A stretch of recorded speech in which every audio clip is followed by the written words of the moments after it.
Hello ಎಲ್ರಿಗೂ ನಮಸ್ಕಾರ. ಇವತ್ತು ಪೆಪ್ಪರ್ ಚಿಕನ್ ಹೇಗೆ ಮಾಡೋದು ಅಂತ ನೋಡೋಣ.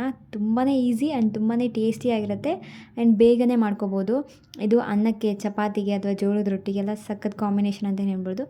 ತುಂಬಾ ರುಚಿಯಾಗಿರುತ್ತೆ. ಇದನ್ನ ಮಾಡೋಕ್ಕೆ ಏನೇನು ಬೇಕು ಅಂತ ನೋಡೋಣ. ನಾನಿಲ್ಲಿ ಸ್ವಲ್ಪ ಬೆಳ್ಳುಳ್ಳಿ, ಒಂದು ಸ್ವಲ್ಪ ಶುಂಠಿನ ಸಣ್ಣದಾಗಿ ಕಟ್ ಮಾಡಿ ಇಟ್ಕೊಂಡಿದ್ದೀನಿ. ಅಥವಾ ನೀವು ಶುಂಠಿ ಬೆಳ್ಳುಳ್ಳಿ ಪೇಸ್ಟ್ ಕೂಡ ಹಾಕೋಬೋದು. ಒಂದು ಸ್ವಲ್ಪ ಕರಿಬೇವು, ಆಮೇಲೆ ಈರುಳ್ಳಿ, ಟೊಮೆಟೊ ಕಟ್ ಮಾಡಿ ಇಟ್ಕೊಂಡಿದ್ದೀನಿ. ನಂತರ ಬಾಣಲಿಗೆ ಒಗ್ಗರಣೆಗೆ ಹಾಕ್ಕೊಳ್ಳೋಣ. ಎಣ್ಣೆ ಹಾಕ್ಕೊಂಡು ಅದಕ್ಕೆ ಕಟ್ ಮಾಡಿ ಇಟ್ಕೊಂಡಿರೋ ಶುಂಠಿ ಮತ್ತು ಬೆಳ್ಳುಳ್ಳಿ ಹಾಕೋತಾ ಇದ್ದೀನಿ. ಅದೆರಡನ್ನೂ ಸ್ವಲ್ಪ ಫ್ರೈ ಮಾಡ್ಕೋಬೇಕು. ಶುಂಠಿ ಬೆಳ್ಳುಳ್ಳಿ ಹಾಕ್ಕೊಂಡು ಒಂದು ಸ್ವಲ್ಪ ಕರಿಬೇವು ಹಾಕ್ಕೊಳ್ಳೋಣ. ಅದನ್ನ ಒಂದು 2 ನಿಮಿಷ ಫ್ರೈ ಮಾಡ್ಕೊಳ್ಳೋಣ, ಅದು ಫ್ಲೇವರ್ ಬಿಡೋಕ್ಕೋಸ್ಕರ. ಅದನ್ನ ಫ್ರೈ ಮಾಡಿಕೊಂಡು ನಂತರ ಅದಕ್ಕೆ ಒಂದು 3 ಮೀಡಿಯಮ್ ಸೈಜ್ ಈರುಳ್ಳಿ ತೊಗೊಂಡಿದ್ದೀನಿ. ಈರುಳ್ಳಿ ಹಾಕ್ಕೊಂಡು ಅದನ್ನ ಸ್ವಲ್ಪ ಫ್ರೈ ಮಾಡ್ಕೊಳ್ಳೋಣ. ಈರುಳ್ಳಿ ಎಲ್ಲ ಫ್ರೈ ಆದಮೇಲೆ ಅದಕ್ಕೆ ಒಂದು 2 ಸಣ್ಣ ಸೈಜ್ ಟೊಮೊಟೊ ಕಟ್ ಮಾಡಿಟ್ಕೊಂಡಿದ್ದೀನಿ, ಅದನ್ನ ಹಾಕೋತಾ ಇದ್ದೀನಿ. ಇದನ್ನ ಹಾಕ್ಕೊಂಡು ಒಂದು 2 ನಿಮಿಷ ಫ್ರೈ ಮಾಡಿಕೊಂಡು ಅದಕ್ಕೆ ನಾನು 1/4 kg ಚಿಕನ್ ತೊಗೊಂಡಿದ್ದೀನಿ. 1/4 kg ಚಿಕನ್ ಹಾಕೋತಾ ಇದ್ದೀನಿ. ನಾನಿಲ್ಲಿ ಚಿಕನ್ಗೆ ಅರಶಿನ ಹಾಕಿ ತೊಳ್ಕೊಂಡಿರೋದ್ರಿಂದ ನಾನು ಅರಶಿನ ಹಾಕೋತಾ ಇಲ್ಲ. ಅದೆಲ್ಲ ಸ್ವಲ್ಪ ಚಿಕನ್ ಎಲ್ಲ ಫ್ರೈ ಆಗಬೇಕು.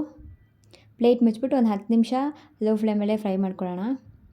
ನೋಡಿ, ಅದೆಲ್ಲ ನೀರು ಬಿಟ್ಕೊಂಡಿದೆ, ಹಸಿ ವಾಸನೆ ಎಲ್ಲ ಹೋಗಿದೆ. ಒಂದು 25% ಫ್ರೈ ಆಗಿದೆ. ಈಗ ಇದಕ್ಕೆ ನೀರು ಹಾಕ್ಕೊಂಡು ಚೆನ್ನಾಗಿ ಬೇಯಿಸ್ಕೊಂಬಿಡೋಣ ಚಿಕನ್ನ. ಒಂದು 75% ಅದು ಬೆಂದೋಗಬೇಕು, ಅಲ್ಲಿವರೆಗೂ ಬೇಯಿಸ್ಕೋಬೇಕು. ರುಚಿಗೆ ತಕ್ಕಷ್ಟು ಉಪ್ಪು ಹಾಕ್ಕೊಂಡು ಒಂದು ಪ್ಲೇಟ್ ಮುಚ್ಚಿಬಿಟ್ಟು ಚೆನ್ನಾಗಿ ಚಿಕನ್ನೆಲ್ಲ ಬೇಯಿಸ್ಕೋಬೇಕು. ಒಂದು 10 ನಿಮಿಷ ಆಗಿದೆ, ಮೀಡಿಯಮ್ ಫ್ಲೇಮಲ್ಲೇ ಇಟ್ಕೊಂಡಿದ್ದೆ. ನಂತರ ನೋಡಿ, ಚಿಕನೆಲ್ಲ ಸ್ವಲ್ಪ ಬೆಂದಿದೆ 75%. ಇವಾಗ ನಾನು ಒಂದು 2 ಸ್ಪೂನ್ ಚಿಲ್ಲಿ ಪೌಡರ್ ಹಾಕೋತಾ ಇದ್ದೀನಿ. ನಿಮಗೆ ಖಾರಕ್ಕೆ ಎಷ್ಟು ಬೇಕೋ ಅಷ್ಟು ಹಾಕ್ಕೊಳ್ಳಿ.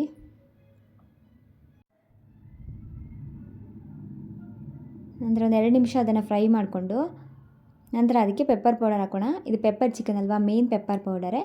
ನಾನಿಲ್ಲಿ 1 ಟೇಬಲ್ ಸ್ಪೂನ್ ಆಗೋಷ್ಟು ಪೆಪ್ಪರ್ ಪೌಡರ್ ಹಾಕ್ಕೊಂಡಿದ್ದೀನಿ. ಪೆಪ್ಪರ್ ಪೌಡರ್ ಹಾಕ್ಕೊಂಡು ಒಂದು ಪ್ಲೇಟ್ ಮುಚ್ಚಿಬಿಟ್ಟು ಒಂದು 5 ಮಿನಿಟ್ಸ್ ಅದೆಲ್ಲ ಮೇಲೆ ಎಣ್ಣೆ ಬಿಟ್ಕೊಂಬರೋವರೆಗೂ ಚೆನ್ನಾಗಿ ಫ್ರೈ ಮಾಡ್ಕೊಂಬಿಟ್ರೆ ಆಯಿತು. ನೋಡಿ, ಇವಾಗೆಲ್ಲ ಫ್ರೈ ಆಗಿದೆ. ಲಾಸ್ಟಲ್ಲಿ ಕೊತ್ತಂಬರಿ ಸೊಪ್ಪು ಹಾಕ್ಕೊಳ್ಳೋದು ಅಷ್ಟೇ.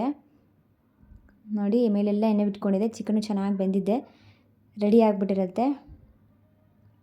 ತುಂಬಾ ರುಚಿಯಾಗಿರುತ್ತೆ. ಅನ್ನಕ್ಕೂ ಕೂಡ ಸಕ್ಕತ್ತಾಗಿರುತ್ತೆ, ಚಪಾತಿಗೆ, ರೊಟ್ಟಿಗೆ ಎಲ್ಲದಕ್ಕೂ ಚೆನ್ನಾಗಿರುತ್ತೆ. ಮಾಡೋಕ್ಕೂ ತುಂಬ ಈಸಿ ಆ್ಯಂಡ್ ತುಂಬಾ ಟೇಸ್ಟಿಯಾಗಿರುತ್ತೆ.